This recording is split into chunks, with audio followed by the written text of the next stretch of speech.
하나님 말씀은 욥기 9장 1절로 10절 말씀입니다. 욥기 9장 1절로 10절을 우리 함께 읽겠습니다. 욥이 대답하여 이르되 진실로 내가 이 일이 그런 줄을 알거니와 인생이 어찌 하나님 앞에 의로우랴. 사람이 하나님께 변론하기를 좋아할지라도 천 마디에 한 마디도 대답하지 못하리라. 그는 마음이 지혜로우시고 힘이 강하시니 그를 거슬러 스스로 완악하게 행하고도 형통할 자가 누구이랴. 그가 진노하심으로 산을 무너뜨리시며 옮기실지라도 산이 깨닫지 못하며 그가 땅을 그 자리에서 움직이시니 그 기둥들이 흔들리로다. 그가 해를 명령하여 뜨지 못하게 하시며 별을 가두시도다. 그가 홀로 하늘을 펴시며 바다 물결을 밟으시며 북두성과 삼성과 묘성과 남방의 밀실을 만드셨으며 측량할 수 없는 큰 일을 셀 수 없는 기이한 일을 행하시느니라. 아멘. 종교의 근본적인 시작은 두려움입니다. 삶에 대한, 미래에 대한 불확실성, 그 다음에 불가항력적으로 다가오는 큰 힘에 감당할 수 있는 인간의 연약함, 그게 자연 앞에서 아니면 어떤 대상과 사건 앞에서 생기는 것이, 인간에게 생기는 것이 바로 두려움입니다. 그래서 그 두려움을 막기 위해서 빌고 그 두려움을 막기 위해서 해결할 수 있다면 먼저 어떠한 종교적 행위를 통해서 조치를 취해서 말합니다. 근데 우리가 하나님을 섬기는 것은 두려움이 아니라 경외함입니다. 얼핏 보면 비슷해요. 경외함도 영어로 보면 fear거든요. afraid, fear. 뭐 이렇게 두려워한다라는 것은 비슷하지만 근본적으로 다른 것이 있습니다. 인격적 관계를 맺은 것과 관계를 맺지 않은 것의 차이입니다. 두려움은요, 내가 한 대상에 대해서 판단해서 결론이 나 있습니다. 아, 이거는 내가 이럴 때는 이렇게 할 거야. 아, 아니면 그 사람은, 이 신은 나쁜 신이야. 이 신은 어때? 라고 해서 내가 그 대상에 대해서 결론이 나면요, 거기서 생겨지는 것이 만만하게 생각하든 두렵게 생각하든 어떤 것을 내 그 손아귀 위에서 뭔가를 결론 낸 대상입니다. 근데 경외함은 그렇지가 않아요. 어떤 내게 나쁜 일들이 내게 다가오면 그것은 나빴기 때문에 나한테 그렇게 가해했다라고 생각하면 결론이 쉽잖아요. 근데 내게 안 좋은 일처럼 어려운 일이, 사건이 일어났는데요, 지나고 나니까 그게 안 좋은 일이 아니라 내게 있어서 나도 모르게 그게 참 좋은 일이었는데, 야, 내가 만약 내가 원하는 대로 그렇게 했다면 어땠을까? 그래서 이 사건에 대해서 내가요, 해석할 수가 없는 거예요. 그리고 그렇게 내게 다가오시는 그 대상에 대해서는요, 내가 어려워할 수밖에 없어요. 왜? 다 내 수준 속에서, 내 손아귀 속에서 내가 이렇게 취할 수가 없으니까.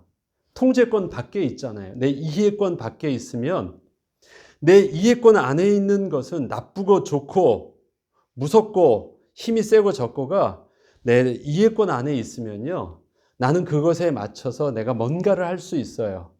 그리고 그렇게 대상에 대해서 규정할 수 있어요. 그런데 내 이해할 수 있는 어떤 그 수준을 벗어나면요, 그건 무시할 수가 없어요. 그건 내가 이해하지 못하는 거예요. 부정할 수 없는 거예요. 그러니까 내 이해권 안에 있으면 부정할 수 있는 건데, 예스다 노다, 그렇다 아니다 말할 수 있는데요, 나의 이해권 밖에 있으면 그건 내가 이해할 수 없는 것이지 그렇다고 잘못됐다, 아니다라고 말할 수 없잖아요. 그러면 그때 생기는 게 어려운 거예요. 어렵다라고 표현하는 거예요. 어떻게 내가 할 수 없으니까. 그리고 그렇게 가까우는 대상을, 인격적 대상을 나는 두렵다라는 표현이 아니라 경외한다고 해요. 특별히 그 경외라는 부분들은 그렇게 내게 다가오신 하나님이 지금은 아파 보였고 나빠 보였는데 다가온 하나님이 결국 돌아보고 결론을 내보니까 그것이 내게 하나님의 선하신 은혜였음을 알게 돼요. 그래서 그 하나님을 나는요, 싫어할 수가 없고 그 하나님을 나쁘게 말할 수가 없는 거예요. 지금은 이해할 수 없지만 그 하나님을 그래서 나는 어려워해요. 그래서 두려워해요. 그렇지만 그 두려움 안에는 뭐가 있습니까? 그 하나님을 공경하는, 신뢰하고 그 하나님을 인정하는, 그 하나님 앞에서 겸손히 내가 무릎 꿇는 겸손함이 있어요. 인격적 대상에 대해서 내가 맺는, 그 다음에 창조주 하나님 앞에서 피조물이 갖게 되는 정직한 모습입니다. 아브라함에게 있어서 창세기 22장 12절에 보면 이제 그 아브라함이 모리아산에서 그 아들 이삭을 바칠 때 말씀하시죠. 사자가 이르시되 그 아이에게 내 손을 대지 말라. 그에게 아무 일도 하지 말라. 내 아들 내 독자까지라도 내게 아끼지 아니하였으니 내가 이제야 내가 하나님을 경외하는 줄 아노라. 왜 그랬을까요? 그동안 하나님께서 아브라함에게 하셨던 말씀은요, 아브라함이 생각하는 하나님을 있었거든요. 규정된 하나님. 그 하나님의 말은 이 정도 받아들이면 된다고 생각했어요. 그래서 그것을 자기식대로 해석했어요. 자기식대로 해석할 수 있었던 이유는 뭐냐면 그가 규정하고 있는 하나님을 그가 가지고 있었기 때문에 그래요. 그래서 하나님이 이렇게 말하더라도 그것은 요 정도일 거야. 이 정도 해도 된다고 생각해서 늘 그 말에 대해서 그는 다른 길로 했거든요. 그래서 이스마엘도 태어나게 하고, 그래서 거기서 있다가 또 남방으로 내려가기도 하고, 뭐 여러 가지 일을 했던 이유는 뭐냐면 다 하나님이 하셨던 말씀을 하나님을 자기식대로 받아들이고 그 정도로 규정하고 해석했어요. 그런데 이삭을 드릴 때는요, 한 25년이 지나고 난 후에서는 어떻게 해요? 하나님을 자기식대로 해석하지 않고 하나님을 하나님의 모습으로 그냥 두고 그는 그 자기 모습이 그 하나님의 말씀에 스스로 제한해요. 자기 속에, 수준 속에 하나님을 끌어들이지 않고요, 처음으로 그가 어떻게 해요? 하나님 수준으로 자기가 들어가요. 그것을 히브리서 11장에서는 어떻게 말하냐면 하나님이 죽은 자 가운데서도 살리실 줄 알았대요. 내 수준 속에선 죽은 자가 살리신다라는 건 생각을 못 하는데 하나님의 창조적 능력 가운데서는 그렇게라도 하실 수 있구나 라고 생각하고 죽이는 것을 택한 것이래요. 그때 표현이 쓰는 게 뭐예요?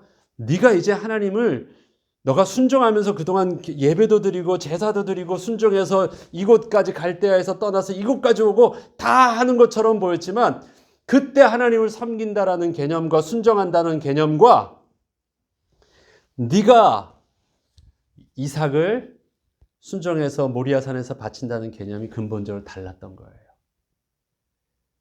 어떻게 해요?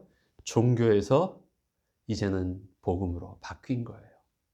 그때 하나님이 쓰는 것이 이제야 네가 나와의 온전한 관계를, 그 위치를 제대로 잡았다라는 것이죠. 어떤 위치? 하나님을 경외하는 위치. 두려워하지만 하나님을 신뢰함으로 그 하나님 앞에 몸을 맡길 수 있는 위치. 그동안은 어떻게 해요? 두려워해서 내가 내 목숨을 뺏길까 봐 하나님 앞에 어떻게 해야 돼요? 눈치 보고 하나님을 달래야 돼요. 왜? 그 두려움이 나의 모든 것을 빼앗아간다고 생각하니까. 그렇지만 하나님은 어때요? 그런 하나님이 아니에요.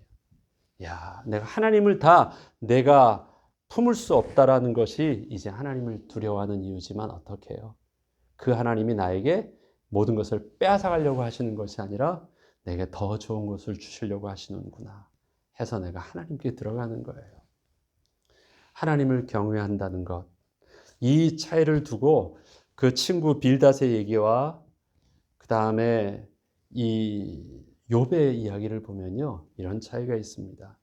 빌닷이 8장에 보면 그가 이해했던 만물의 이치가 있습니다. 왕골이 진펄에서 아닌 데서 크게 자라겠으며 갈대가 물 없는 데서 크게 자라겠느냐.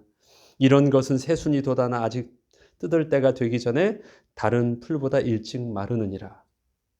하나님을 잊어버린 자의 길은 다 이와 같고 저속한 자의 희망은 무너지리라. 마치 이런 것이에요. 너 풀이 나무가 흙에서 뿌리 뽑히면 살겠느냐. 그런데 지금 빌닷이 보았던 것은 뭐냐면요. 자기 눈으로 또 개인적으로 관찰해서 얻을 수 있는 진리 정도예요. 그 정도로 하는 이해예요. 그러니까 자기 손 안에서 자기 수준 속에서 해석하고 발견할 수 있는 진리 정도. 거기서 이해됐던 하나님. 그러니까 그게 다 어느 정도예요? 자기 손으로 컨트롤할 수 있고 통제할 수 있는 선 안에서의 하나님의 모습이에요. 그런데 이것에 대해서 다 듣고 나서 욥이 하는 말이 있습니다.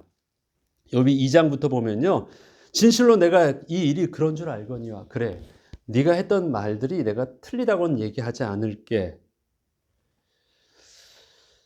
그런데 인생이 어찌 하나님 앞에서 어려울 수 있어? 사람이 하나님께 변론하기를 좋아할지라도 천마디 하나님도 하나님 한마디도 대답하지 못하리라. 그는 마음이 지혜로우시고 힘이 강하시니 그를 거슬러 스스로 완악하게 행하고도 형통할 자가 누구시냐 하시면서 하는 말씀이 그가 진노하심으로 산을 무너뜨리시며 옮기실지라도 산이 깨닫지 못하며. 자, 이 다음부터 나오는 것은요. 또 다른 하나님의 운행하심에 대해서 얘기하는 거예요. 지금 빌닷이 보았던 것은요. 자기만의 개인의 세상 속에서 일어나는 사건들이에요. 그러니까 자기가 잘하고 못하고에 따라서 그 영향력이 있을 수 있어요. 그런데 그러면 한번 따져보자. 내가 다른 것을 말해볼게 라고 얘기하는 거예요. 예를 들어서 지진이 일어났어요. 근데 그 지진이 한번 일어나서 막 산이 움직여지고 산이 꺼져가지고 평지가 되고 하는 그 일이 있는데 그 지진 속에서 영향받는 건요. 못된 사람만 영향받지 않아요. 다 죽어버려요. 홍수가 일어났어요. 홍수가 일어나니까 하나님 앞에 못됐다고 생각하는 그 악인만 싹 쓸어가고 그 집만 싹 없어지는 것이 아니라 그냥 모든 게 싹 쓰러져 가요. 그래서 나쁜 줄 알았는데요. 남아있는 사람 보니까 그 홍수 후에 땅에 일어났던 퇴적물이 뭘 해요? 오히려 비옥하게 해서요. 풍년을 줘요. 너 이거 어떻게 해석할래? 예. 이거 어떻게 나쁘다고 말할래? 그래 하나님이 좋으시다고 할 때. 남은 우리에게 있어서 이거는요. 너무 좋은 일이에요. 홍수가 지나가고 나서 일어나는 풍년은 너무너무 홍수해 주는 복이에요. 그런데 그것 때문에 쓸려간 사람들에 대해서 나쁜 사람만 쓸려갔냐고 말할 수가 없어요. 이건 뭐예요? 해석할 수 없는 일들이 일어나고 있는 거예요. 지금 그걸 우리 가까운 우리 시대에 얘기해 보죠. 지금 일어나는 코로나가 있죠. 악인에게만 일어납니까? 악한 동네에서만 저 우리가 악하다고 말하고 있는 저 아프가니스탄 아니면 저 테러리스트에만 일어나고 있습니까? 그런 게 아니에요. 온 지구가 다 그러고 있고요. 다 거기서 고통당하고 있어요. 그 가운데 심지어 죽어가는 많은 성도들도 많아요. 어떻게 하나님의 그 크신 하나님의 주권적 섭리 속에서 너는 이걸 어떻게 해석할래? 네 집에서 일어나는 식물이 자라고 안 자라는 걸 통해서는 그 이치 속에서는 하나님을 이렇게 규정할 수 있는데 그것도 틀리지 않는데 그럼 이렇게 크게 되어지는 하나님의 섭리 속에서 너는 어떻게 해석할래? 라고 말하는 거예요. 해석할 수 없잖아요. 그래서 지금 빌닷의 그 수준 속에서 말하는 하나님과 지금 그것보다 저 하늘을 보라 하늘에 일어난 하나님의 천지 운행하심과 그 다음에 지진이 일어나는 일들 속에서 일어나는 산이 옮겨지는 그 운행하심 더 큰 하나님의 섭리 속에서 어떻게 할래? 나를 좀 그렇게 봐주면 안 되겠니? 내가 너의 이 자그마한 섭리 속에서는 그것이 이렇게 정죄함을 받거나 그렇게 규정되어질 수 있는 어떠한 해석함이 있지만 나의 더 큰 하나님의 섭리 속에서 내 일들을 볼 때는 나 해석할 수가 없어. 잘못됐다고 말할 수 없는 그 일들이 일어나고 있어. 어떻게 할 거예요? 그걸 지금 비교해서 말하고 있습니다. 그래서 여기서는 왕골, 갈대, 진펄 정도였지만 여기 뭐예요? 하늘의 해, 별, 달, 지진 뭐 이렇게 나타나는 거예요. 두 가지가 욥의 대답에 있습니다. 그러면서 10절에 9장 10절에 이렇게 말합니다. 예. 8절부터 그냥 쭉 읽어볼게요. 그가 홀로 하늘을 펴시며 바다 물결을 밟으시며 북두성과 삼성과 묘성과 남박의 밀실을 만드셨으며, 이게 계속 일어난 자연재해가 움직여지고 있는 일들이에요. 측량할 수 없는 큰 일을, 셀 수 없는 귀한 일들을 행하시느니라. 이 일들이 일어나고 있잖아요. 너 그거 해석 못하지? 그거 하나님의 주권 속에 있는 일들이야. 저와 여러분의 일어나는 일들도 그럴 것입니다. 하나님의 주권 속에서 일어나는 일들. 그래서 우리는 하나님을 두려워한다라고 표현하지 아니하고 뭐라고 표현해요? 하나님을 경외하는 거예요. 그래서 전에는 어떻게 해요? 왜 해 그래요. 왜? 그 큰 거를 내 자그만 조그만 그릇에 담으려고 하니까 안 맞거든요. 그러니까 왜 해요. 이젠 그렇게 안 하고 어떻게 시작해요? 조그만 그릇에 담으려고 하지 않고 조그만 내가 크신 하나님의 품속으로 들어가요. 그래서 우리는 뭘 하고 표현해요? 그때부터 하나님을 경외합니다. 그때서부터 내가 미래에 대한 두려움으로 끝났다라는 것이 아니라 그때서부터 하나님의 경외함 속에서 일어난 일들을요, 하나님의 은혜 가운데 견딜 수 있는 인내를, 그래서 거기서 왜 하면서 막 자기 풀에 막 패닉 상태에 빠져서 죽어가고 실수하는 것이 아니라 잠잠히 바라볼 수 있으니까 어떻게 돼요? 미래에 대한 뭐가 보이기 시작합니까? 하나님의 행하실 더 큰 일들을 바라볼 수 있는 믿음의 눈이 열려요. 그게 뭐예요? 소망이에요. 미래에 대한 두려움이 아니라 소망이에요. 누구에게 그 소망이 가까이 옵니까? 잠잠할 수 있는 자. 잠잠이라는 것을 다른 표현으로 하면 인내할 수 있는 자. 그런데 그 인내가 뭐래요? 하나님이 주시는 은혜의 선물이래요. 지금 욥이 막 투덜거리지만 그가 누리는 하나님의 은혜가 있습니다. 그 큰 풍랑과 지진과 막 뒤집어지는 삶 속에서도 하나님이 뭘 하고 계시다는 걸 알아요? 자기 목숨을 붙잡고 계시고 그 어둠 속에서도 자기에게 빛을 비추고 계신 것을 알아요. 은혜의 붙드심이 있어서 자기가 지금 못하고 있어요? 견뎌나가고 있어요. 나는 죽고 싶은데 하나님이 죽지 못하라고 붙잡고 계시다고 표현할 정도로 하나님의 나를 향한 그 강권적인 주권을 그가 인정하고 있어요.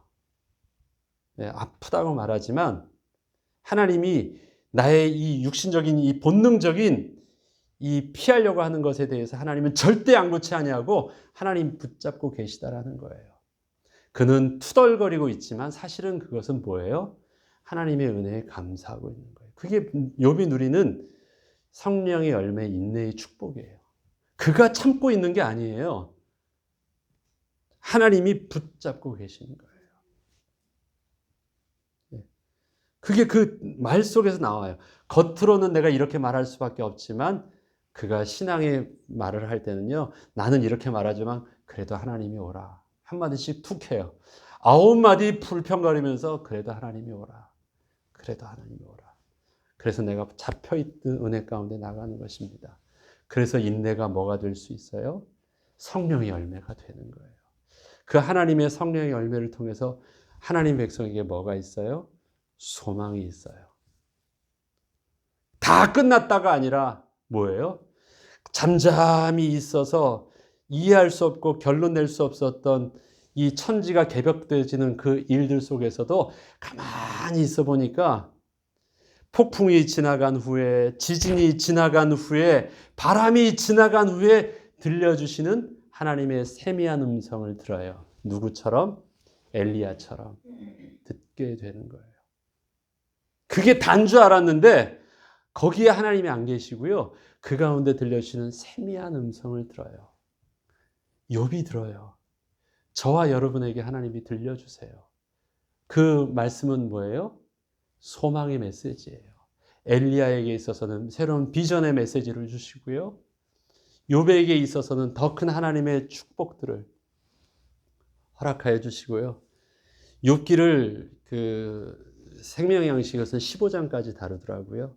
그런데 이번 주에는 그래서 제가 욥기의 결말을 42장에 대한 부분들을 설교를 하려고 합니다.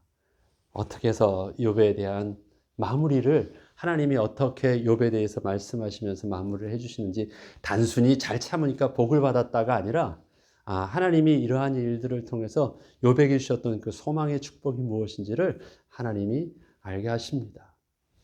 말씀을 오늘 짧지만 정리를 좀 결론을 내보겠습니다. 하나님을 경외하도록 하는 것, 우리는 하나님이 우리를 창조하실 때 인격적인 관계를 맺으려고 창조하셨어요. 관계를 맺으려고. 관계를 맺는 그 단어가 그래서 우리는 종교의 우상 숭배의 행위가 아니라 뭐예요? 인격적인 하나님과의 관계를 맺는 거예요. 그리고 하나님과 그 기쁨의 관계를, 기뻐하심의 관계를 누리는 것입니다. 그래서 우리는 하나님을 경외하는 것입니다. 이해할 수 없지만 하나님이 옳습니다. 하나님이 우리에게 주신 단어가 경외함입니다. 이것을 언제까지요? 주님 부르시는 그날까지 이것은 계속되어질 거예요. 다 해석할 수 없는 일들이 우리에게 계속 일어납니다. 그러나 하나님은 함께해 주셔서 우리에게 잠잠하게 하시고 인내하게 하시고 그 가운데 지나고 나면서 더 좋은 하나님의 계획하심을 내가 상상했었던 것 이상의 더 좋은 것을 있게 하셔서 나는 내가 원하는 것은 이만큼이었는데 하나님이 주시고자 하신 것이 더 큰 것을 깨닫고 나니까 그 다음부터는 내가 원하는 것을 품으려고 하지 아니하고 하나님이 주시는 소망을 품으려고 애를 써요. 그래서 하나님께 질문하는 법을 배우고 하나님의 주시는 것을 내가 얻으려고 하는 그릇을 넓히는 법을 계속 배워요. 저는 내 그릇에 채우려고 하는 일들이 많았는데 더 이상 그렇게 안 해요. 우리의 기도가 하나님께서 아브라함에게 말씀하셨듯 이제야 네가 하나님을 경외하는 줄 내가 알았다라고 말씀하시고 하나님의 영원한 메시아의 언약을 그에게 아브라함에게 주셨던 것처럼 하나님 우리에게서도 그렇게 하나님께 다른 것으로는 인정받지 못하다 할지라도 이제야 네가 하나님을 경외하는구나 라고 고백할 수 있는 아브라함이 100살의 신앙의 철이 들었대요. 그러니까 우리는 아직도 가능성이 있어요. 괜찮습니다. 아직까지도 우리는 어려요. 하나님의 말씀에 온전히 인도를 받음으로 하나님을 경외하는 비밀이 우리의 신앙의 비밀이요. 우리의 사건 속에서 능히 소망을 누리고 축복 속으로 인도받는 영적인 비밀 되길 주의 이름으로 축원합니다. 주기도문으로 마치겠습니다.